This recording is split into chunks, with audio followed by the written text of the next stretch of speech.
Iran America युद्धाचे परिणाम आता महाराष्ट्रातही दिसू लागले। मध्य पूर्वेतून होणारा ऊर्जा पुरवठा थांबल्यामुळे एलपीजी गॅस पुरवठा साखळीत अडथळे आता निर्माण झाले।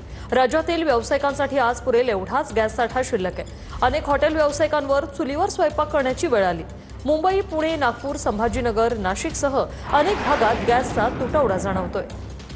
राज्यातील गॅस सेवा कोलमडून पडली आहे आणि याचा थेट फटका घरगुती गॅस आणि हॉटेल व्यावसायिकांना बसतोय। गॅस तुटवड्यामुळे हॉटेल चालक आता चक्क चुलीवर स्वयंपाक करतायत।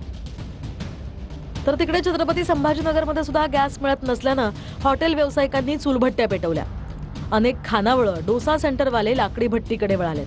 हॉटेल व्यावसायिकांकडून व्यावसायिक गॅसचा पुरवठा तातडीनं सुरळीत करण्याची मागणी केली जाते।